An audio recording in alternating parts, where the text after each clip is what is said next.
Alright, taking a look at the box now. Obviously, it's a Versus System 2PCG box. Here's Heroes of Krakoa from Upper Deck. X-Force there on the top. On the back, you'll see, of course, some socials that they'll tell you about. And then let's try to read the side here if we can hold the box straight. Okay, this is the conclusion to the Heroes of Krakoa arc. It brings you a group of trackers and hunters such as Deadpool, Domino, Wolverine, and more. Assemble your squad, include members of the Mutant Strike Force X Team, X-Force, and hunt your opponent to the edge of the earth. To start off, we always start off with the main characters, and for this box, we're going to start off with Beast. Now, Beast has 5 health, obviously he's X-Men team affiliated, and he has the 3-3 stat line, 3 attack, 3 defense. 3 attack, 3 defense is pretty low, but he starts with a climb keyword ability, which allows him to get +1/+1 counters as long as he can exhaust a location during his main phase.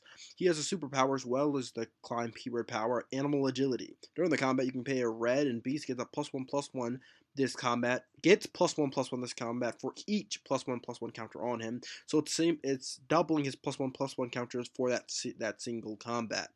He has the level up condition Big Blue Brain.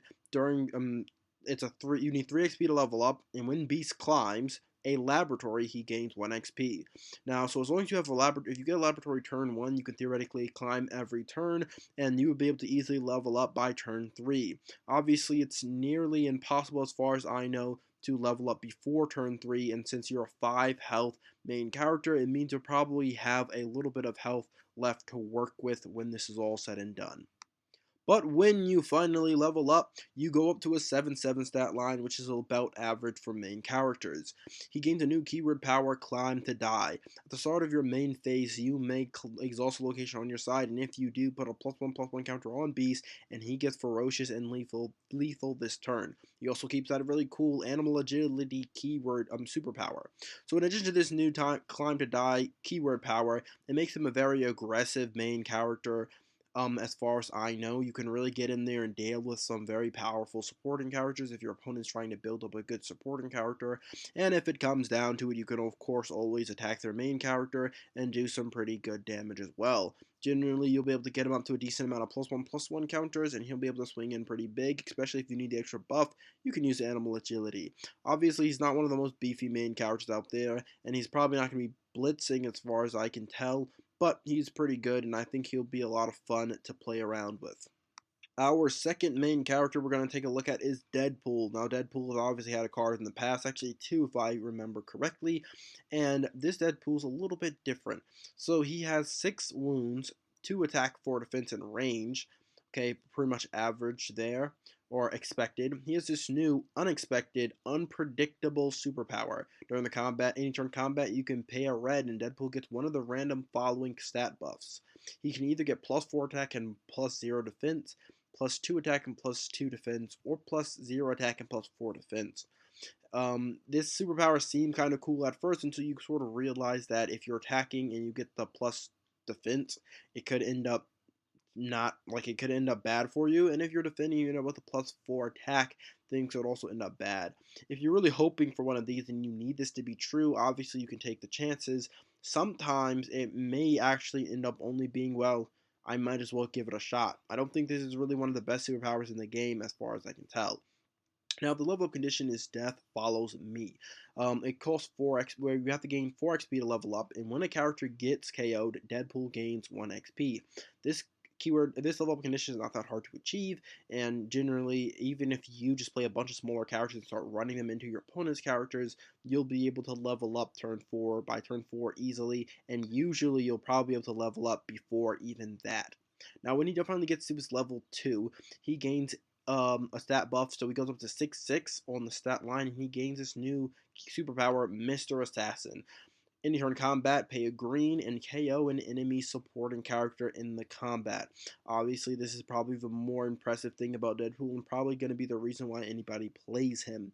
You can KO an opponent supporting character regardless of what they maybe have going on in terms of strength and power. 3 health, it doesn't matter. 7 health, doesn't matter. Stat line's crazy, doesn't really matter. Unless you have some sort of keyword power or superpower that's going to stop you from being KO'd, he can take out some of your opponent's biggest supporting characters, especially if they have a really, really pesky ability. So I like that new superpower he gets on his level 2, but obviously I believe this main character is mostly being held back, if at all, by his first superpower, which is kind of gimmicky and really not that useful overall. The final main character we're going to take a look at is Wolverine. Now, Wolverine is a main character we've had once in the past, surprisingly only once, but he did have many level ups, and I believe he's one of the few main characters, maybe the only one to ever get to level 5. This Wolverine, on the other hand, only has 2 levels. He has 5 health, which is okay. 3 defense is low, and he has 4 attack. This is obviously going to be a more aggressive main character. He has superpower Bone Claws. During the any turn combat, you can pay a green, and Wolverine gets +2 attack and +0 defense this combat. Obviously, this is a little pathetic, especially if you look at other other superpowers similar to it. Even in the base set, Rocket Raccoon had a similar superpower that was slightly better. Now, obviously, we're going to take a look at his level up condition and see what happens when he gets a little stronger. Because, spoiler alert, he gets a lot cooler when he levels up. Lone Wolf is his level condition, level up 3. When Wolverine makes a solo attack, he gains an XP. The important part of this level up condition is that you don't have to hit your opponent and you don't have to stun. As long as he attacks by himself, he'll gain that XP. And if you have a way to make the attack fizzle yourself, to save him from getting stunned, if that would be the case, that's fine too. As far as I can tell, as long as he makes the attack by himself, that's an XP. So obviously, most people playing this character is going to level up turn 3 before they get a chance to die. And when they do level up, they gain these new superpowers, and they might get a cool stat buff. Wolverine goes up to 6 defense and 8 attack. I'm pretty sure that's double the last stat line. He also gains his health, bringing him up to 6 wounds, which is obviously better than 5. He has the superpower Adamantium Claws. So any turn combat, pay green, and Wolverine can get +6 attack and +0 defense this combat. Obviously, this is very impressive and much better than the Bone Claws he sported earlier, and with this, you're going to be really swinging in big, but guess what? There's more. He gets his other superpower, a new family, and during the main phase, you can pay a yellow, and while team attacking this turn, characters on your side have Berserker and can't be struck. This means that, well, you just get together a lot of guys who are a lot of aggressive characters, and they swing in, all gaining +1/+1 counters, and if it's still not enough, Wolverine can pay that green if he's in the combat and get +6 attack, meaning that almost any character you're trying to go stun is most likely going to get stunned, especially early to mid game. I really like this Wolverine main character. He's obviously my favorite out of all 3 of them, and quite frankly, I can't seem to hold my excitement together to figure out what is going to be done with him and see how much play he's actually going to enjoy, but I know I'll be testing him out very soon. For the 1 costs in the box, because obviously we looked at the main characters, but you can never forget that you have to look at the supporting characters as well. So for the supporting characters at 1 cost in the box, we have Beast. He is obviously X-Men team affiliated, and he has 2 wounds, 1/1 stat line. Now the 1/1 stat line is pathetically low, but he does have that climb keyword power, which means throughout the turns you can be getting him a little stronger. He keeps that same animal agility superpower from the main character Beast, making him very similar to his main character counterpart. I really like this Beast, honestly, and I think he's a pretty good first turn option. I believe, obviously, if you're going to use him to take out some early game characters, you can get a lot of mileage out of him. Obviously, during the late game, he might become a little bit outclassed, but still his ability to ramp up +1/+1 counters and then dish it out in a powerful attack is very useful. Now, our other 1 cost character in the box is Caliban. Caliban has the 1 health, 2 defense, 1 attack stat lines, and he has the superpower X Factor Detection. During your main phase, you can pay yellow and put 2 +1/+1 counters on each other Brotherhood of Mutants and X-Men character on your side. Now, this is probably going to be very good, especially in some decks that really need to build the +1/+1 counters, like we just saw with that Beast deck early, with that Beast main character we just looked at in this box. This supporting character is actually even good, and that Wolverine character we just seen in this box as well, and a bunch of other main characters that are Brotherhood or even X-Men team affiliated. I think he's going to see quite a bit of play because of this ability, being able to buff up your not only supporting characters but also your main characters, and really the only person who doesn't get the benefit from this ability is Caliban himself. On to the 2 cost supporting characters within the box, we have Angel, being the first one we're going to look at. He has 1 wound, 1 health, 1 defense, 5 attack, flight, and air superiority. Now, air superiority says characters with flight can't strike Angel. So obviously this character is supposed to be a little bit of an aggressive character. You're supposed to swing him in. He's supposed to attack really fast and then probably die, but if he stays around, get a couple more attacks out of him. If you're looking to play a little aggressive on turn 2 or whenever you get to drop this guy, because 5 attacks is a substantial amount for a decent amount of the game, up until like even sometimes 6 close characters is when you expect 5 attack to start not being really enough to start hitting your opponent. 5 attack is actually enough to hit a lot of main characters early game, meaning this character can swing in really early. Maybe if you have flight, fly over characters if they don't have flight, and then hit their main characters and get some early wounds in the game. I like Angel as an aggressive piece. Obviously, how long he's going to last on the field makes him a point of contention, but as long as you're not worried about that too much and you're fine with him coming in and dealing some damage, maybe just baiting an attack out of your opponent, because again, he has air superiority and flight, which makes him a pretty good against your opponent's flyers out on defense. I mean, Angel's pretty good. I can't wait to see what he's up to. Now, there's an even more interesting supporting character at 2 in this box. We have Psylocke. Psylocke has 4 defense, 3 health, and 1 wound. She has this cool butterfly knife keyword power. Now, when Psylocke attacks a character on an enemy player's side, that character discards a plot twist, and if they don't have one, they have to reveal their hand. There's 2 really important things about this. If your opponent has a plot twist in their hand, they get rid of it. But the second important thing is that if they don't have a plot twist in their hand, you get a little bit of information of what they might have coming next, or what they might have in store for you in the coming turns. If you're really worried about a certain plot twist, you wanted to get out their hand, you might be able to get it out this way. And if you're really worried about a supporting character on equipment or something else like that, if they don't have a plot twist, you might be able to see it. Obviously, if your opponent has multiple plot twists and it's like a weak one they don't really care about in this particular matchup or really at all, and they have one that they really do care about, you really won't get any information of their hand, nor will you be able to get that plot twist that you're actually worried about out of their hand, but at the same time, you're still reducing your hand size and getting rid of options, because that may have been a card they were planning to put in their resource zone and have to pick a new one, maybe one that may disrupt their strategy even further. Obviously, this card is really cool on Disrupt, just to see how it's going to mess with opponents. Plot twists are a really big part of the game, and if you're able to get up your opponent to discard a plot twist that they really needed, that could be really powerful. In this set, we have 2 really cool 3-cost options. The first one we have in this set is Wolverine. Now, Wolverine has 3 health, which is really what makes him great. Right there is all I really need to tell you why this is a character worth looking at.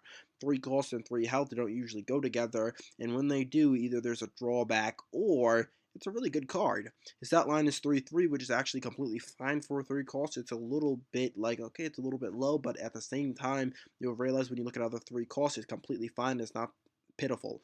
What makes him even better as a supporting character is his Berserker keyword. When Wolverine attacks, put a +1/+1 counter on him. Obviously, we've seen this on a lot of characters, but it remains to be a very powerful keyword to have on aggressive characters. And he also has this even better keyword that we don't see as much, Fearless. When attacking a main character, Wolverine strikes with double his attack. This is important because your opponent's main character, usually they'll want to keep him alive. Basically saying that I'm going to swing into you 8 turn, I drop in turn 3, I'm swinging in 8 on your defense as long as they don't have anybody protecting them from this Wolverine, is pretty devastating. Not many characters can survive an 8 swing turn 3, and usually you're going to get a stun on your main character through this dude, or even just punch a hole through whatever defenses they're putting up. Now, our second 3-cost supporting character isn't as powerful in my personal opinion, but still has something going for them. They have 2 wounds and 3 defense and 4 attack, a little bit better on the stat lines when it comes to attack than Wolverine, but I'll tell you right now, the 3 wounds on Wolverine really makes him powerful. They have a cool superpower though, Scared Stiff. During the main phase, you can pay red, and enemy characters can't use superpowers until your next turn. This is pretty good because if you really have a superpower you're worried about, or really you know your opponent's going to be using superpower to advance their strategy, even if you're really not too worried about it right this moment, you can really put a stop to that in quick. The only problem with this is that sometimes if your opponent's not really using a superpower that or really doesn't need one, they can feel like this power isn't really that powerful. You'll be using a red to use it, and then sometimes their opponent will still swing in. Like say they have that Wolverine we just looked at 2 seconds ago, they don't really need superpowers to use him to punch a hole through whatever you have standing in their way. Nonetheless, I really do like this supporting character, though I do think I like the Wolverine one more. We have 2 really cool options for the 4 costs in this box, a lot to think and look about. So we have Deadpool as our first option here. He has 2 health, 4 attack, 4 defense, and ranged. He has a really cool new superpower, I'm pretty sure it's new anyway, Impulsive. When Deadpool repairs or recovers, he strikes an enemy supporting character. You don't know, striking is sort of when you compare your attack to your opponent's defense. The act of doing that and reducing their defense by your attack, that is striking. Now, as you may or may not know, when your opponent's defense is equal to or lower than 0, theoretically, they immediately become stunned. So if you have an opponent with a 4 defense, a main supporting character with 4 defense or lower, you can put him down and stun that main character. Sometimes take them off the board, especially if it's early game. He is a 4 drop. Now, obviously, I'm pretty sure striking stays around until the end of the turn. I believe when it happens in these sort of instances beyond the certain instance in which it happens. What that means is that I'm pretty sure that if I put him down and strike a supporting character and reduce their attack by their defense by 4 by striking them, I'm pretty sure I can attack with the character and finish them off. I'm not sure. I know that's not how it works in combat. After combat, you always return your stats from striking back to they should be. But at the same time, I'm pretty sure I've seen some other abilities that may work similar to this. Obviously, I'm a bit of a newer player, so if anybody in the comment section wants to correct me on this and tell me whether or not that works that way, or rather, if it doesn't kill the person within this certain strike, then of course it goes away forever, and then you'll have to do something else. I'm really interested. That really makes this ability better or worse by a significant margin. Now, he does have a second really cool keyword power, tough. When Deadpool gets stunned, you may recover him. He still gets wounded. The point of this is that you put him up in front, your opponent doesn't have a flyer per se, they attack him, he recovers. This is important because that means they reactivate that impulsive keyword ability, and then they'll have to hit him again before he dies. So you can use him as a defensive piece twice in one turn, even if they stun past him. Not many characters can do this, and Tough has proven consistently to be a pretty good keyword power for defensive characters. And with his impulsive keyword power as well, it makes Deadpool even more deadly. Our second option for 4 cost is Domino. Domino has 1 wound, 5/5 stat line in range. She has a superpower, Lady Luck. Any turn combat, pay a yellow, roll a dice.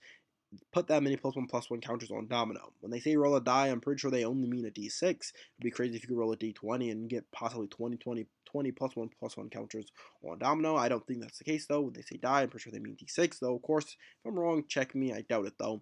So the point is, you roll a d6, you can get anywhere between 1 and 6 +1/+1 counters. Sorry, I don't really think this ability is worth it, being the fact that you can easily get 1 +1/+1 counters for yellow, and yellow is consistently one of the more powerful colors when it comes to keyword superpowers and more useful and versatile colors. So if you really want to put +1/+1 counters on her or on a supporting character you own, I'm pretty sure there's a lot better options than rolling a dice and having to get 1. Obviously, it could be really sweet to roll it and get 6. Getting 6 +1/+1 counters for yellow is obviously crazy, so it depends on how lucky you're truly feeling. We only have one 5-cost supporting character in this box, but he's a pretty cool one. With 2 wounds and the 6/6 stat line, he has the cool superpower Made of Steel. Not Made of Steel, Made of Rage. Any turn combat, you can pay a green, and Colossus gets +3/+3 to combat. Not that impressive, but if he is wounded already when you use his superpower, he gets +6/+6 instead. So your opponent hits you the first time, you take a wound. Okay, fine, Colossus not that big, but then you come in here all rageful, and now you're 12/12 swinging in on that turn, looking for somebody to hit. Not many characters can survive 12/12 in general, but on turn 5, it's definitely a very good power piece to knock in or smash through, and obviously if they're attacking into you, you can also become 12/12 and become a pretty good defensive wall. Definitely thematic-ish to Colossus, and definitely a really cool ability there for him. Our 6 cost is Storm. Storm has 1 wound, flight, 9 defense, and 7 attack. She has this cool electrical field keyword power. When Storm enters combat, you put a +1/-1 counter on each enemy character in the combat. This is important because sometimes you can use that to soften them up for a plot twist to come in and deal some, or to finish them off, or if you have another secret trick you're going to pull, then that can really matter. Also, if they do stun you but you don't stun them, it's still important that, because +1/+1 counters accumulate generally, as long as they don't get stunned off or anything else, then she can come back in, or a different character come back in and finish the job if need be, with that little debuff to your opponent's stats. Now, she also has this cool superpower, Atom Kinesis. She has any turn combat, play a blue, double the -1/-1 counters on each enemy character in the combat. Storm can use this superpower any number of times each turn. So obviously, if you really have enough blues, you can just keep spamming them. If they attack into them, if Storm comes into them, or they attack into Storm, then I'm pretty sure you can use this ability once or twice to try to weaken them so Storm can hit them, or if they're weak enough already, you can use it to kill them without even having to fight them with Storm. And then, of course, obviously, if you have plot twists in your deck like this and that we saw in the House of X proper set, then you can, in the big House of X box, then you can add more +1/+1 counters to your opponent to make it even more easy to use this Atom Kinesis and take them out. Our final our final supporting character to look at is a 7 cost supporting character, and that's Marvel Girl. She has 7 obviously cost, 1 health. She's a really good stat line of 10/10 flight and range. Obviously, that together makes her very powerful, aggressive. Not only that, but defensive piece. 7/7 is a good set line for 7 cost generally, and throughout the game, that means you'll be seeing that as a problem for your opponent slightly to handle sometimes, but even that is not what really makes her such a great supporting character in my personal opinion, is that her keyword power, tapping into her power. When Marvel Girl appears, choose a character on your side to get +10/+10 this turn. This is really important, because characters who can buff their stats or double their stats or stuff like this can really benefit from this ability crazy, and characters who are simply just aggressive pieces who generally can punch through walls. Your opponent has something on their field that they're saying, okay, well, I understand that they're going to kill this character, but I'm going to kill them back. Well, I get +10 defense this turn when I'm swinging in. The only problem with this keyword power is that it doesn't really work on defense. So obviously, unless you're trying to defend a character while attacking, it's not really going to work that well great for you. But generally, you attack in for +10. Any character attacking in for +10/+10 is going to be a threat to your opponent's board state, no matter how you slice it. I really like this keyword power and this supporting character. In this particular set, we actually have a equipment to look at, and that is XMen Uniform. It costs 1, but if you pay 1 less if you're playing it on an X-Men character, making it free on an X-Men character, and it has a very basic ability, basic protection. Believe it or not, equipped characters can have +2/+2. As long as this is on, which is until the character who's using it gets stunned, this will buff your X-Men and really buff anybody if really needed to happen, as long as you're willing to pay 1 recruitment point for it. I believe it's pretty generic, nothing crazy going on here, but an X-Men deck, especially an X-Men deck where you're playing equipment, I'm not really sure exactly when that might be the case, but in an X-Men deck in general, it's free for +2/+2 on any X-Men character in your deck. Obviously, I think it's something to look into to see if you have space in your deck for it, and you can also put it on a character who's going to be a little more beefy to try to make it stick for a little while. In this box, we only get 1 plot twist, but it's a really good one. And that is going to be a dream realized. It's an X-Men plot twist, but it's the Mutant Loyalty, which means that you can only put it into your deck if you have completely a mix of or either or X-Men and Brotherhood of Mutant characters in your deck. So it is one of a kind, which means you have one of it in your deck, and it says during the build phase, the characters can't attack until your next turn. Obviously, this is going to be seeing some play.